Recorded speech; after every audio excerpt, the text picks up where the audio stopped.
ये कहानी एक सच्ची घटना पे आधारित है। ये बात है अगस्त 1999 की, जब मनीष का ग्रेजुएशन पूरा हुआ। उसने काम के लिए बेंगलोर में अप्लाई किया और उसे बेंगलोर से बहुत अच्छी जॉब का ऑफ़र भी आया।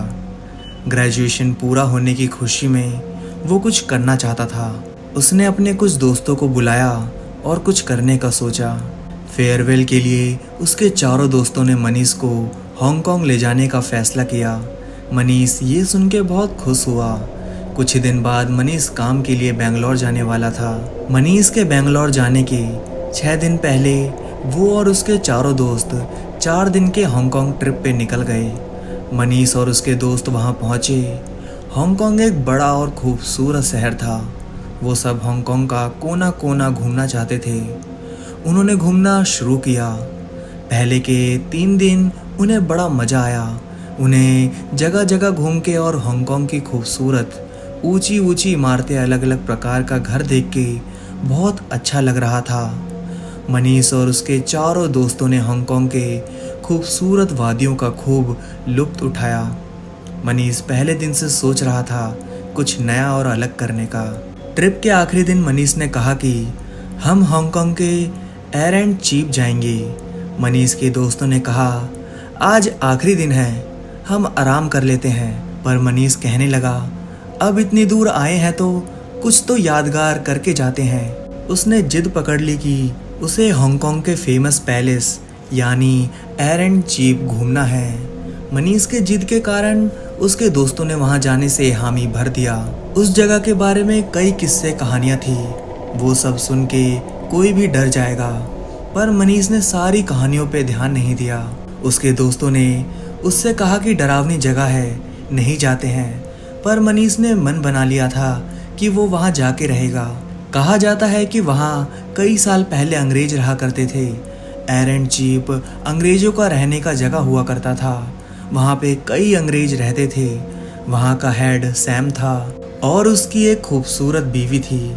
सैम देखने में बहुत खूबसूरत और सुहाना था, पर वो अंदर से बहुत गंदा और क्रूर था। उसकी बीवी बहुत खूबसूरत थी, पर वो सैम से प्यार नहीं करती थी। पर सैम उसे डरा के धमका कर अपने पास रखता था। सैम की बीवी अगर किसी से बात भी करती तो वो उसे बहुत मारता था। सैम कुछ दिनों के लिए बाहर गया हुआ था। रैक्स सैम की बीवी का ख्याल रखने के लिए तैनात किया गया था। उसे सैम की बीवी का पूरा ख्याल रखना था। अगर सैम की बीवी को कुछ भी परेशानी हुई तो रैक्स को फांसी पे लटका देंगे। इसी डर से रैक्स सैम की बीवी का पूरा ख्याल रखता था। सैम की बीवी रैक्स को चाहती थी। रैक्स दरवाजे पर खड़ा था। सैम की बीवी ने उसे अंदर खींच लिया। रैक्स बोलने लगा क्या कर रही हो ये सब, छोड़ो मुझे। पर सैम की बीवी ने कहा तुम मुझे पूरे दिन घूरते रहते हो, मेरा ख्याल रखते हो, क्या तुम मुझे नहीं चाहते? रैक्स बोला तुम मुझे पसंद हो, पर ये सब गलत है। अगर किसी ने देख लिया तो दोनों फंस जाएंगे। इतना बोल रैक्स वहाँ से चला आया। उसी रात सबके सोने के बाद सैम की बीवी रैक्स के कमरे में गई और दोनों के बीच शारीरिक संबंध बना। देखते ही देखते दोनों एक दूसरे को चाहने लगे। सैम की बीवी पहले बहुत उदास और उखड़ी उखड़ी से रहती थी, पर जब से वो रैक्स के साथ रहने लगी वो बहुत खुश मिजाज की बन गई थी। रैक्स और सैम की बीवी बहुत करीब हो चुके थे। क्योंकि रैक्स को सैम की बीवी का ख्याल रखने का काम मिला था तो किसी को इन दोनों पर शक भी नहीं था। इन दोनों के रिश्ते के बारे में किसी को पता नहीं था। रैक्स पूरे दिन सैम की बीवी के साथ रहने लगा। पर एक दिन सैम के वापस आने की खबर मिलती है। दोनों घबरा जाते हैं। अगर सैम वापस आ जाता है तो हम दोनों साथ नहीं रह पाएंगे। दोनों कुछ दिन मिलना जुलना बंद कर देते हैं। कुछ दिनों में सैम वापस आ गया। सैम जब वापस आता है तो देखता है सैम की बीवी बहुत खुश रहने लगी है। उसे बहुत खुशी हुई अपनी बीवी को देखकर। जब उसने अपनी बीवी से पूछा तुम इतना खुश क्यों हो? सैम की बीवी बोली आप वापस आ गए हो इसलिए मैं बहुत खुश हूँ। ये सब देख सैम बहुत खुश हुआ। उसे लगने लगा कि मेरी बीवी अब मुझे चाहने लगी है। सैम अपनी बीवी के साथ बहुत प्यार से रहने लगा था। सैम उसे मारता पीटता भी नहीं था अब। संत देखते देखते सैम को लगने लगा कि उन दोनों के बीच अब सब ठीक है। सैम एक रात अपनी बीवी के साथ संत शारीरिक संबंध बनाने की कोशिश करता है। सैम अपनी बीवी के कपड़े उतार देता है। सैम को अपनी बीवी के शरीर में कई निशान दिखाई पड़ते हैं। ये देख सैम रुक जाता है और चुपचाप चला जाता है। अगले दिन सुबह सैम अपनी बीवी को बोलता है, मैं कुछ दिनों के लिए बाहर जा रहा हूँ, तुम अपना ख्याल रखना। जब ये बात रैक्स को पता चली कि सैम कुछ दिनों के लिए यहाँ से चला गया है, वो फौरन ही सैम की बीवी के पास जाता है। दोनों ये सोच खुश हो जाते हैं कि सैम कुछ दिनों के लिए वापस जा चुके हैं, तो अब हम दोनों एक दूसरे के साथ रह सकते हैं।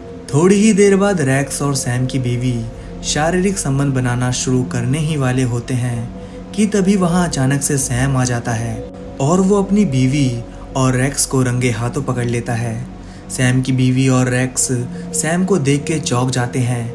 दोनों सोचने लगते हैं ये वापस कहाँ से आया, ये तो कुछ दिनों बाद आने वाला था। सैम ने रैक्स का सर उसके धड़ से एक झटके में अलग कर दिया और सैम ने अपनी बीवी को फांसी पर लटका दिया, क्योंकि वो दोनों एरेंट चीप में मारे गए थे। कुछ ही दिनों बाद वहाँ अजीब अजीब घटनाएं घटने लगी, जिसे देख धीरे धीरे सब वहाँ से जाने लगे। एक दिन वहाँ सैम की लाश भी लटकते हुए मिली, ठीक उसी जगह जहाँ सैम ने अपनी बीवी को फांसी पे लटकाया था। उसके बाद से वहाँ लोगों ने आना जाना बंद कर दिया। शायद ये उनकी जिंदगी की सबसे बड़ी गलती थी।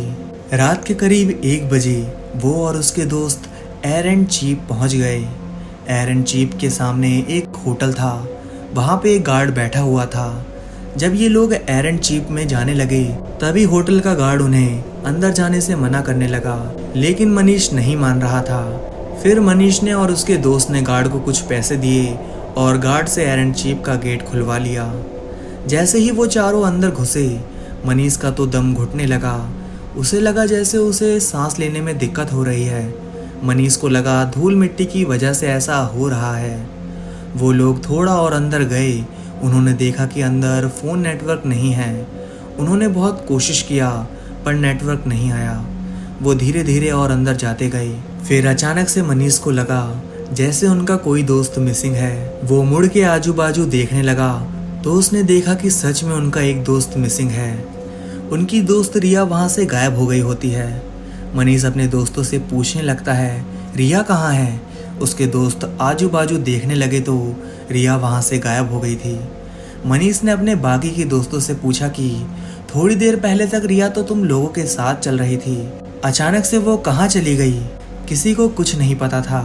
पहले तो मनीष को लगा कि आज मेरा फेयरवेल का लास्ट दिन है, तो ये सब मिलके मेरे साथ मजाक कर रहे हैं। वो यही सोच रहा था कि उसके दोस्त उसके साथ मजाक कर रहे हैं। पर जब रिया काफ़ी देर तक नहीं आई तो मनीष बोलने लगा, चलो अब बस करो, बहुत मस्ती हो गई, रिया को बुलाओ, हम अब चलते हैं यहाँ से। मनीष के दोस्त कहने लगे, हमें सच में नहीं पता रिया कहाँ गायब हो गई है।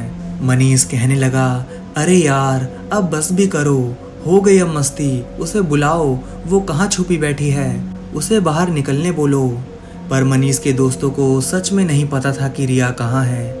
ये सुन सारे दोस्त काफ़ी परेशान हो गए।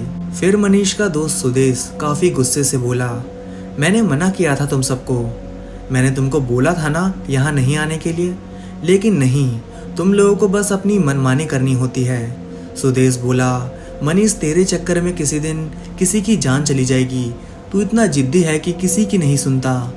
पता नहीं अब ये रिया कहाँ चली गई, अगर उसे कुछ हुआ तो उसका जिम्मेदार सिर्फ और सिर्फ तू होगा मनीष। सुदेश के बाद एक एक करके मनीष के सारे दोस्त उसे सुनाने लगे। मनीष के दोस्त बोल ही रहे थे, तभी अचानक एक कमरे से किसी के चीखने की आवाज़ आती है। होटल के एक कमरे से जोरों की चीख सुनाई पड़ रही थी। वो चारों उस कमरे की ओर भागे। उस कमरे में उन्होंने जो देखा उसे देख उनका दिल बुरी तरह दहल उठा। देखने के बाद वो कुछ समझने की स्थिति में नहीं थे। उन्होंने देखा कि रिया उस कमरे के पंखे से लटकी हुई थी।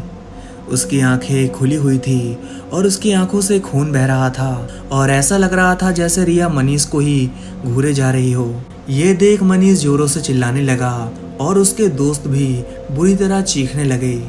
उन सबको समझ नहीं आ रहा था कि अब वो क्या करें। वो जोर जोर से चिल्लाने लगे, बचाओ, कोई तो बचाओ।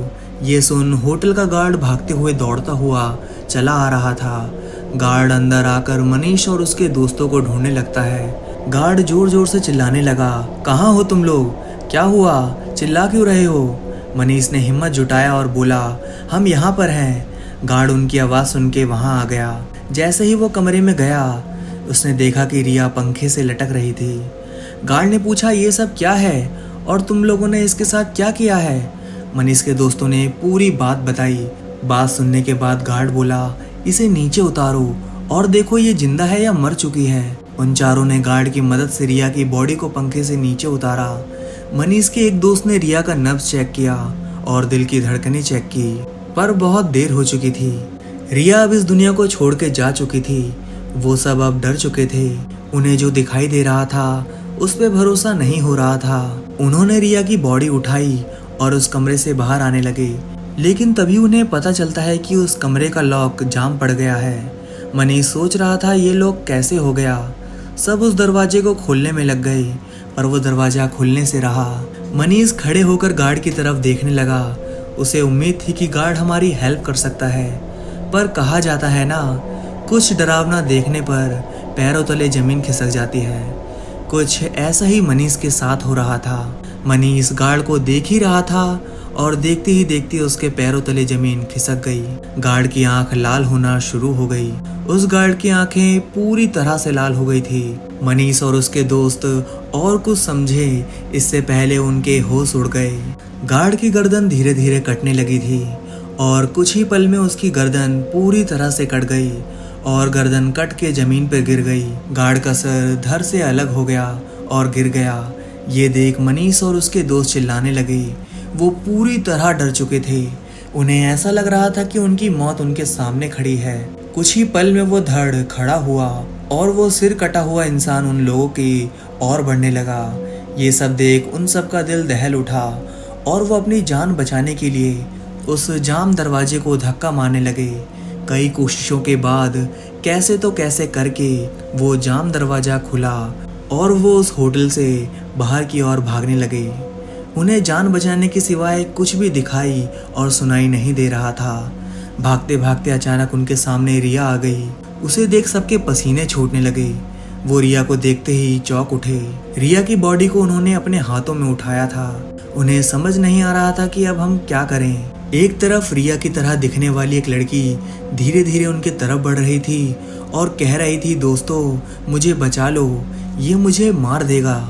देखो इसने मेरी क्या हालत बना रखी है। मनीष बोला, कौन हो तुम? वो लड़की बोली, मैं तुम सबकी दोस्त रिया हूँ। मनीष के दोस्त तो सोच में पड़ गए। यह लड़की रिया जैसी दिख रही है और ये हमारे बारे में जानती भी है। वो लड़की बोल रही थी, तुम्हारे हाथ में जो है वो एक भ्रम है, मैं हूँ असली रिया। उनके एक तरफ रिया जैसी लड़की थी और उनके दूसरे तरफ सर कटा हुआ इंसान जो इन सब की ओर बढ़ा आ रहा था। मनीष ने दिमाग लगाया और अपने जेब में पड़े पेन को रिया की जैसी दिखने वाली लड़की की ओर फेंक दिया।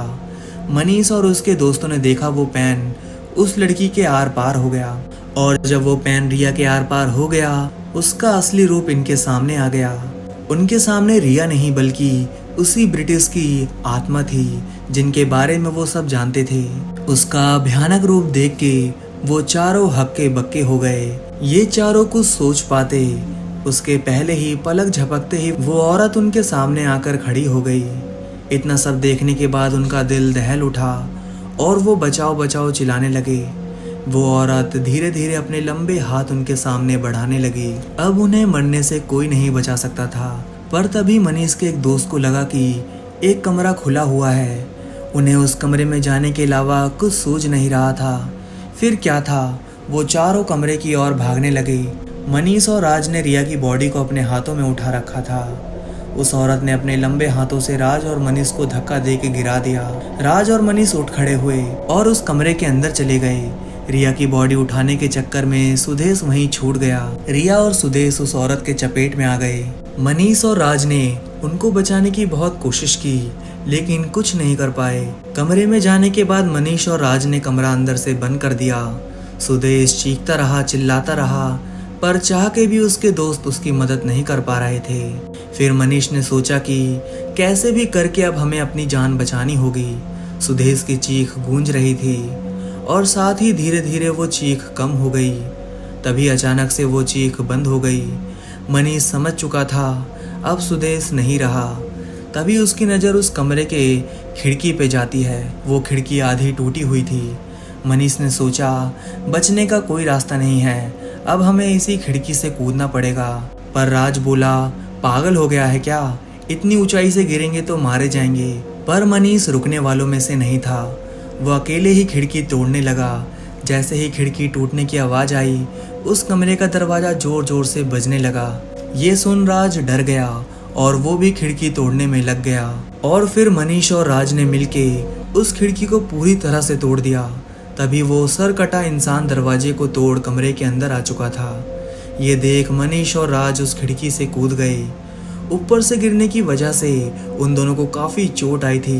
पर सिर कटा इंसान और उस औरत को खिड़की पे खड़ा देख वो दोनों काफी मशक्कत के बाद खड़े हुए और एक दूसरे के सहारे जंगल की ओर भागने लगे। जंगल से गुजरते गुजरते कैसे करके उन्हें सड़क दिखाई दिया। वो दोनों सड़क के सहारे चले जा रहे थे। तभी वहां से एक गाड़ी गुजर रही थी। जब गाड़ी के मालिक ने उनकी हालत देखी तो गाड़ी रोककर उनसे पूछने लगा क्या मैं तुम्हारी मदद कर सकता हूँ। दोनों इतने डरे हुए थे कि उसको देख दोनों बेहोश हो गए। गाड़ी के मालिक ने दोनों को उठाया और गाड़ी में बिठाकर वहां से पुलिस स्टेशन की तरफ अपनी गाड़ी मोड़ ली। गाड़ी के मालिक ने उनकी हालत गंभीर देख के पुलिस स्टेशन जाने का फैसला किया। वहां जाके गाड़ी वाले ने पूरी बात पुलिस को बताई। वो सब मनीष और राज के होश में आने का इंतजार करने लगे। होश में आते ही वो चिल्लाने लगे हमें मत मारो, हमें मत मारो। पुलिस वालों ने उनको होश में लाया और सारी बात पूछने लगे। मनीष और राज की हालत इतनी खराब थी कि वो बोलने की हालत में नहीं थे। पर जैसे तैसे उन्होंने पुलिस को उनके साथ घटी बात बता दी। हालांकि पुलिस वालों ने रात होने के कारण वहां जाने से मना कर दिया क्योंकि उन्हें भी पता था वो जगह रात में जाने लायक नहीं है। पर मनीष की ऐसी हालत देख के पुलिस वाले मान गए। मनीष और उसका दोस्त राज और पुलिस फौरन ही आयरन चीप के लिए निकल जाते हैं। जब वो वहां पहुंचे तो देखते हैं कि रिया और सुदेश की बॉडी वहां पड़ी हुई थी। वो फौरन उनकी तरफ दौड़े। सबको लग रहा था ये दोनों अब इस दुनिया में नहीं रहे, पर ऐसा नहीं था। रिया और सुदेश दोनों की ही सांस चल रही थी। उन्हें जल्दी से हॉस्पिटल ले जाया गया। मनीष और राज सोच में पड़ गए। कल रात उनके साथ जो हुआ था उसके बाद तो ये दोनों को मर जाना चाहिए था, पर ये तो जिंदा है। ऐसा कैसे हो सकता है कि फांसी पे लटकी रिया और सुदेश जिसे उस औरत ने पकड़ा था वो जिंदा कैसे बच गए। पुलिस ने उस जगह की पूरी तरह से जांच की लेकिन पुलिस को कोई औरत नहीं दिखी और ना ही उस गार्ड की बॉडी का कोई पार्ट मिला। वहां का कोना कोना देखा गया। जांच पड़ताल के समय राज और मनीष वहीं थे, पर वहां कुछ भी नहीं था। जिस खिड़की को वो तोड़ के आए थे वो खिड़की एकदम सही सलामत थी। राज और मनीष के पास ऐसा कोई सबूत नहीं था जिससे वो कुछ साबित कर सकें। अचानक से मनीष और राज को वहां फिर से वो सर कटा इंसान और वो औरत दिखाई देती है। पर जब इन दोनों ने पुलिस को वहां देखने को कहा वहां कुछ भी नहीं था। पुलिस को तो वहां कुछ नहीं दिखाई दे रहा था, लेकिन मनीष और राज को अब भी दोनों दिख रहे थे। मनीष और उसका साथी जिस खिड़की को तोड़ के भागे थे उसी खिड़की में वो औरत और कटा हुआ गार्ड खड़ा हुआ दिख रहा था। वो औरत मनीष को घूरे जा रही थी, पर मनीष समझ गया था ये सिर्फ मुझे ही दिखाई दे रही है, किसी और को कहने का कोई मतलब नहीं है। कोई सबूत ना होने की वजह से उन्हें खाली हाथ लौटकर आना पड़ता है। मनीष के दोस्तों को उस रात के बारे में सब याद था, पर कोई उन पे भरोसा नहीं करेगा ये सोच के किसी ने कुछ नहीं कहा। फिर वो सब वहाँ से हमेशा हमेशा के लिए चले आए। आज के तारीख में मनीष और उसके दोस्त सही सलामत हैं। मनीष अब बेंगलोर में काम करता है और उसके सारे दोस्त उस इंसिडेंट के बाद कभी हांगकांग के ट्रिप पे नहीं गए। आज भी उसके दोस्त जब भी उस रात को याद करते हैं तो उनकी रूह कांप जाती है। वो सिर्फ मनीष और राज को क्यों दिखाई दे रही थी? क्या मनीष और उसके दोस्तों ने कुछ गलत किया था? रिया और सुदेश बच कैसे गए? जो उन्होंने देखा वो भ्रम था? आप हमें बताइए, क्या ऐसा भी हो सकता है?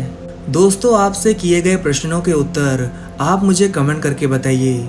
और दोस्तों, आज की कहानी आपको कैसी लगी वो भी आप कमेंट कर दीजिएगा। साथ ही अगर कहानी अच्छी लगी हो तो इस वीडियो को लाइक कर दीजिएगा, क्योंकि ऐसी ही कहानियाँ मैं हमेशा आपके लिए लेकर आता रहूँगा। और हाँ दोस्तों, मेरे चैनल को सब्सक्राइब करना मत भूलिएगा। साथ में बेल आइकन को भी ऑल नोटिफिकेशन पे प्रेस कर दीजिएगा। तो मैं आप सभी से मिलता हूँ नेक्स्ट वीडियो में। तब तक के लिए धन्यवाद दोस्तों।